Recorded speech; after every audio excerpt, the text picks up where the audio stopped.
जय श्री कृष्णा, राधे राधे। आज आप सुन रहे हैं अधिक मास महात्म्य के अध्याय 27 की पावन कथा। सर्वप्रथम भगवान का ध्यान करते हुए सभी बोलिए ओम श्री कृष्णाय नमो नमः। ओम नमो भगवते वासुदेवाय नमो नमः। पिछले अध्याय की कथा में हम सबने पुरुषोत्तम मास के उद्यापन की विधि सुनी थी।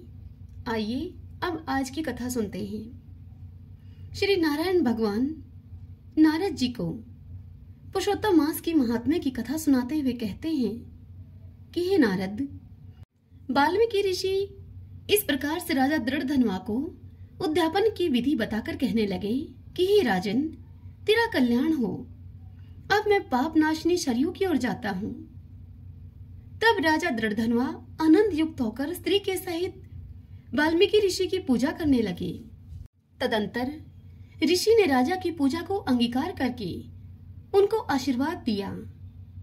तब सायंकाल हो जाने पर वाल्मीकि ऋषि वहां से चल दिए। राजा भी सीमा तक पहुंचाकर वाल्मीकि ऋषि को अपने घर वापस आया और अपनी रानी गुण सुंदरी से कहने लगा कि हे सुंदरी, राग द्वेष वाले गंधर्व नगर के समान इस असार संसार में मनुष्यों को क्या सुख है। ऐ ध्रुव शरीर को छोड़कर ध्रुव को प्राप्त करने के लिए, श्री पुरुषोत्तम मास का स्मरण करने के लिए अब मैं वन में जाता हूँ। तब वह पतिव्रता ऐसे वचन सुनकर अत्यंत ही नम्रता के साथ हाथ जोड़कर अपने पति से कहने लगी। वह रानी अपने राजा से बोली कि हे पतिदेव, मैं भी आपके साथ चलूंगी। पतिव्रता स्त्रियों के लिए तो पति ही देवता है। इस प्रकार प्रिया का वाक्य सुनकर और उस वाक्य को अंगीकार करके राजपुत्र का राज्य अभिषेक करके स्त्री के साथ वह राजा तत्काल ही मुनियों से सेवित उस वन में चला गया। इस प्रकार व्रत की विधि में स्थित हुए तपोनिधि राजा की वह पतिव्रता स्त्री अर्थात राजा की वह रानी अपने पति की सेवा में तत्पर रहती। राजा के इस प्रकार करते हुए संपूर्ण पुरुषोत्तम मास के समाप्त होने पर तत्काल ही वहां पर एक विमान आया और विमान पर चढ़कर वह सुंदर नवीन शरीर को धारण करके तत्काल ही गोलोक को चले गए। इतनी कथा सुनाकर नारद जी आगे नारद से कहते हैं कि हे नारद, इस पृथ्वी तल में पुरुषोत्तम के समान कुछ भी नहीं है। 1000 जन्मों तक तप करने से भी वह फल नहीं मिलता जो कि पुरुषोत्तम मास के सेवन से मिलता है। जैसे बंदर के 3 रात्रि स्नान करने से करोड़ों जन्मों के उसके समस्त पाप नष्ट हो गए थे। श्री पुरुषोत्तम मास में अनजाने ही उस दुष्ट बंदर के स्नान होने से उस बंदर के पूर्व कुकर्मों का नाश हो गया था और वह बंदर सुंदर शरीर को धारण करके विमान पर चढ़कर गोलोक को चला गया था।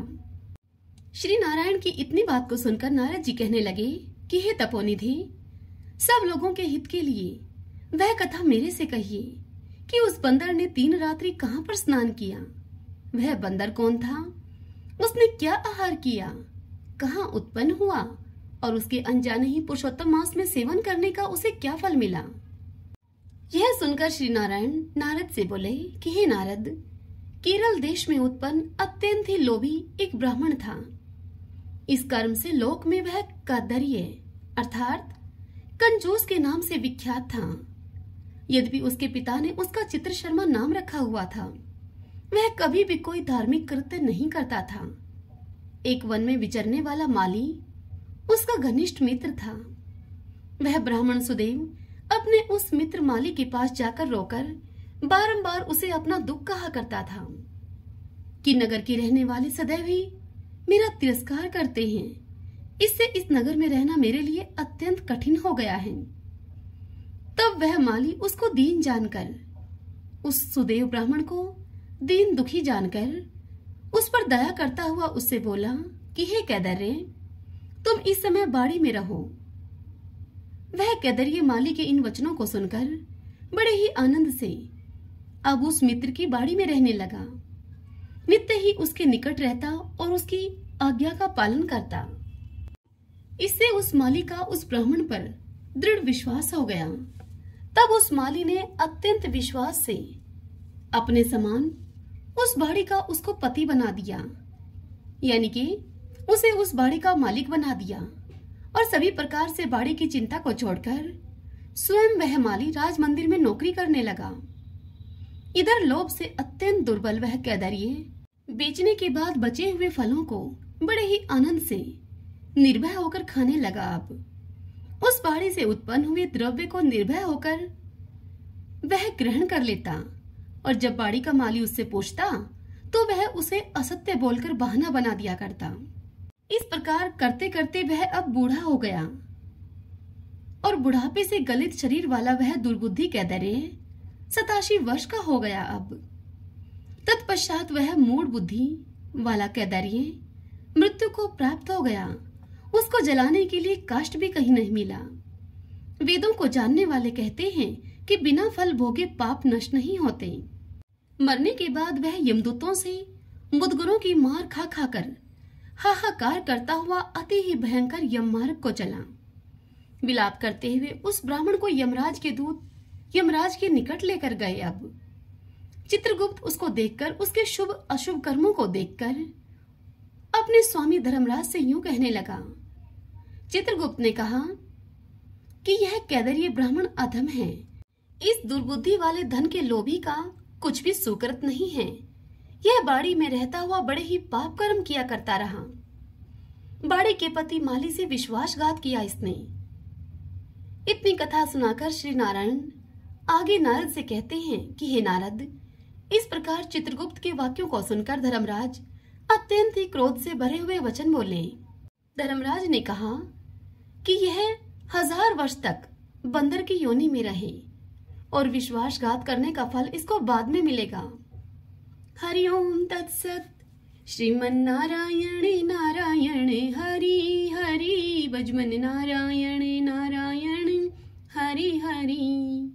ओम नमो भगवते वासुदेवाय नमो नमः। आइए भगतजनों, अब हम बद्रीनाथ क्षेत्र के महात्म्य की कथा को सुनते हैं। बद्री क्षेत्र में 5 शिलाएं हैं। उसमें से आज हम नादर शिला और मार्कंडे शिला का महात्म्य सुनेंगे। महादेव जी इस कथा को सुनाते हुए स्कंद जी से कहते हैं कि हे स्कंद, जो मनुष्य महापात की और अतिपात की हैं, वे भी अग्नि तीर्थ में स्नान करने मात्र से पवित्र हो जाते हैं। जैसे अत्यंत मलिन सोना आग में तपाने से शुद्ध हो जाता है, उसी प्रकार देहधारी प्राणी अग्नि तीर्थ में आकर पाप मुक्त हो जाता है। जो 5 प्रकार के महापातक करने वाले हैं, वे भी इस तीर्थ में स्नान करके प्राणायाम और जप करने से शुद्ध हो जाते हैं। ऐसा मेरा मत है।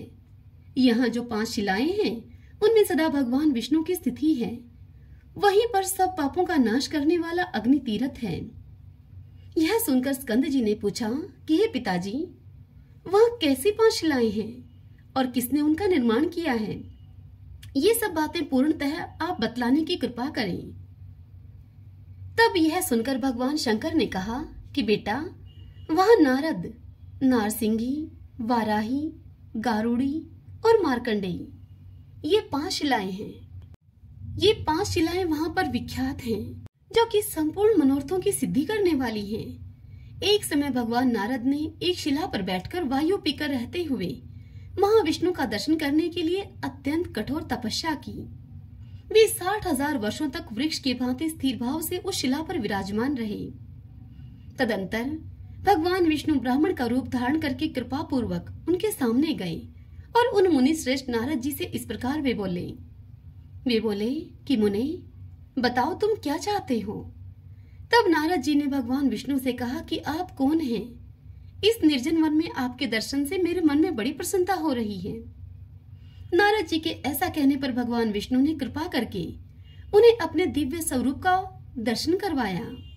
उनके हाथों में शंख, चक्र, गदा आदि आयुध शोभा पा रहे थे। वे पीतांबर से सुशोभित और कमलों की माला से विभूषित थे।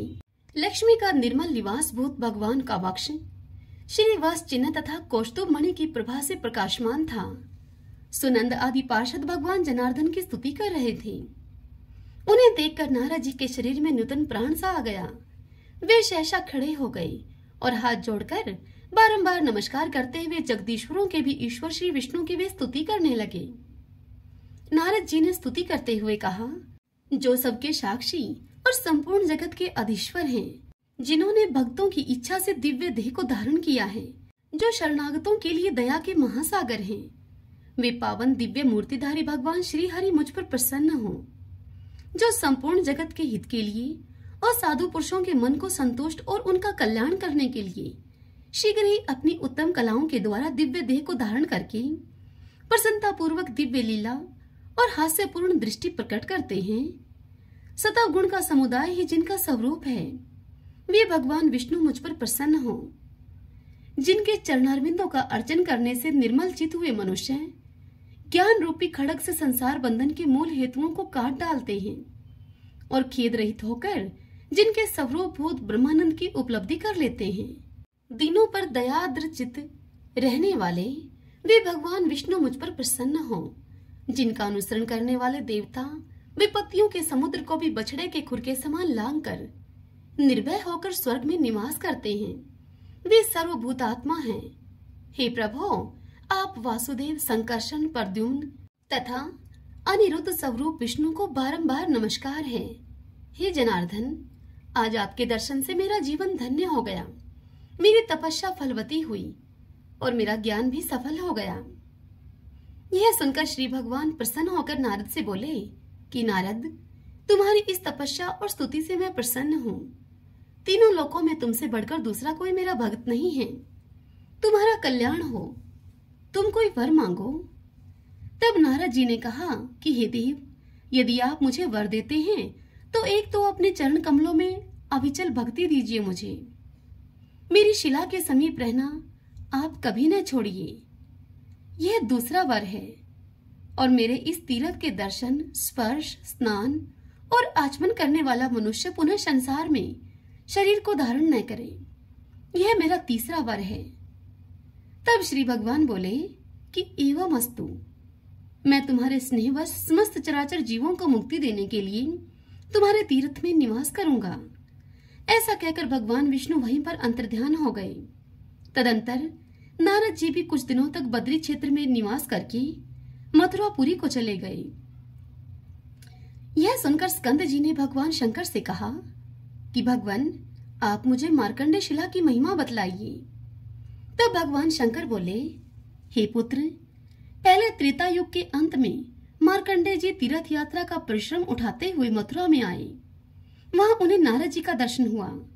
मार्कंडे जी ने नारद जी का पूजन और उनको प्रणाम किया। तब उन्होंने जहां साक्षात नारायण विद्यमान है, उस बद्री क्षेत्र का महात्म्य मार्कंडे जी से इस प्रकार से बताया। नारद जी ने मार्कंडे जी से कहा कि हे साधो, बद्री तीर्थ महाक्षेत्र है, वहां भगवान विष्णु का नित्य निवास है, तुम वहीं पर जाओ, वहां तुम्हें साक्षात श्री हरि का दर्शन होगा। यह सुनकर मार्कंडे जी को बड़ा ही विस्मय हुआ। वे विशालापुरी यानी कि बद्री का आश्रम में आए और वहां स्नान करके शिला पर बैठकर परम उत्तम अष्टाक्षर ओम नमो नारायणाय इस मंत्र का जप करने लगे। 3 रात तक जप करने के बाद भगवान जनार्दन उन पर प्रसन्न हुए और उन्हें शंख, चक्र, गदा, पद्म और वनमाला आदि से विभूषित अपने स्वरूप का दर्शन करवाया। उन्हें देखकर मार्कंडे जी सहसा उठे और प्रणाम करके प्रेम से गदगद वाणी में उनकी स्तुति करने लगे।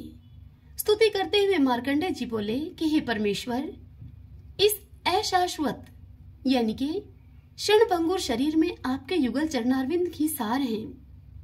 संसारी मनुष्यों का उद्धार कैसे हो? हे अच्युत, मैं आध्यात्मिक आदि तीनों तापों से अत्यंत थका हुआ हूँ। अनेक प्रकार के बढ़े हुए अज्ञान से आच्छादित होकर संसार रूपी कुहरे में मैं भटक रहा हूँ। कृपा मेरा उद्धार कीजिए। हे करुणा सागर, अनेक प्रकार के योनि यंत्रों में दबकर निकलने से प्राप्त हुई गर्भवास जनित शारीरिक वेदना को मैं कितनी ही बार पा चुका हूँ। अब मेरी आप रक्षा कीजिए। जरा, मृत्यु और बाल्यावस्था आदि के दुखों से भरे हुए इस संसार से मैं बहुत ही पीड़ित हूँ। फिर भी इस दुख के समुद्र में मेरी सुख बुद्धि हो रही है। हे दया सिंधु, मेरी आप रक्षा कीजिए। कभी मैं कीट योनि में पड़ा हुआ, कभी स्वेदक जीव के रूप में जन्म लिया, तो कभी उद्भिज योनि में आया और कभी कभी सौभाग्यवश मनुष्य शरीर को भी प्राप्त हुआ। सब योनियों में जन्म लेकर विपत्ति में भोग चुका हूँ। अब सर्वथा निस्तेज और अनाथ हूँ मैं। हे अच्युत, कृपा करके आपकी शरण में आए हुए मुझ सेवक का आप उद्धार कीजिए। इस कथा को सुनाते हुए स्कंद जी से भगवान शंकर आगे कहते हैं कि हे पुत्र, बुद्धिमान मार्कंडे जी के द्वारा ऐसा कहने पर भगवान श्री विष्णु ने प्रसन्न होकर उनसे कहा कि हे ब्रह्मर्षि, मुझसे तुम कोई वर मांगो। तब मार्कंडे जी ने कहा कि भगवान, हे दीनवत्सल, यदि आप मुझ पर प्रसन्न हैं तो अपने पूजन और दर्शन में मुझे अविचल भक्ति दीजिए। साथ ही मैं यह भी चाहता हूँ कि इस शिला पर आपका निवास बराबर बना रहे, यही मेरे लिए वर है। बहुत अच्छा कहकर भगवान विष्णु वहां पर अंतर्ध्यान हो गए। तदंतर मार्कंडे जी अत्यंत प्रसन्न होकर अपने पिता के आश्रम पर चले गए। जो मनुष्य इस प्रसंग को सुनता है या सुनाता है उसे भगवान गोविंद की प्राप्ति होती है। हरि ओम तत्सत। श्रीमन्नारायण नारायण हरि हरि, भजमन नारायण नारायण हरि हरि। श्री कृष्ण गोविंद हरे मुरारी, हे नाथ नारायण वासुदेव।